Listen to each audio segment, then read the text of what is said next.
मालवण दुरीवाडा येथील काळूजी सदाशिव कांदळगावकर यांच्या रामेश्वर ऑटो गॅरेजच्या ठिकाणी शनिवारी रात्री अचानक लागलेल्या भीषण आगीत दुरुस्तीसाठी ठेवलेल्या 15 दुचाकींसह कांदळगावकर यांची इंडिका कार जळून खाक झाल्याची घटना घडली। वीज खांबावरून घराला जोडलेल्या विद्युत सर्व्हिस वायरमध्ये शॉर्ट सर्किट झाल्यानं त्याची ठिणगी गाड्यांच्या वर बांधलेल्या प्लास्टिक कापडावर पडून कापडानं पेट घेतला। खालील गाड्याही आगीच्या भक्ष्यस्थानी पडल्या असे कांदळगावकर यांनी सांगितले।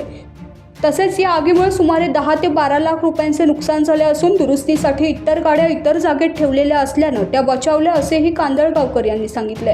दरम्यान या आगीमुळे कांदळगावकर यांच्यासह दुचाकी मालकांचंही मोठं नुकसान झालं असून व्यवसायात अचानक आलेल्या या संकटामुळे कांदळगावकर यांच्यासमोर मोठं आर्थिक संकट निर्माण झालंय। आता गिराईक आणि गाड्या मालकांना काय सांगू, कोण भरून काढणार पोकळी? गॅरेज मालकांना मोठा धक्का बसलाय। मालवणचे लोक अशा प्रसंगात मदतीला धावतात। हीच परंपरा इथे दिसून येत असल्याचं सांगितलं जातं। जीव कांदळगावकर माझ्या इथे रामेश्वर ऑटो गॅरेज दुरीवाड्यामध्ये आहे।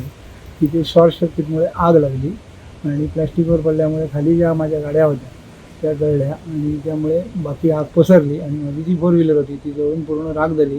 त्यामध्ये 15 गाड्या छोट्या होत्या, म्हणजे गिअर नॉन गिअर आणि गिअरच्या, आणि माझी 4 व्हीलर इंडिका V2 ती जळून पूर्ण राख झाली। गाडी समोरच आहे। बाकी गाववाल्यांनी येऊन सगळं मदत केली। आग विझवण्याचं काम त्यांनी मस्त केलं। मंदारकिणी परब वगैरे इथली लोक स्थानिक आणि वाघ साई वाघ वगैरे सगळे आले आणि त्यांनी आपलं सनीचा कासवकर तो पण आला, त्याचे वडील पण होते, सगळे इथे स्थानिक लोकांनी आग आटोक्यात आणून पूर्ण आग विझवली। त्यानंतर ते घरी गेले।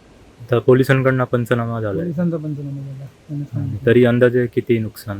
नुकसान तरी 10 ते 12 लाख रुपये। टाइम्स डिजिटलला लाईक करा, शेअर करा, सबस्क्राईब करा आणि बेल आयकॉन दाबायला विसरू नका। Times digital.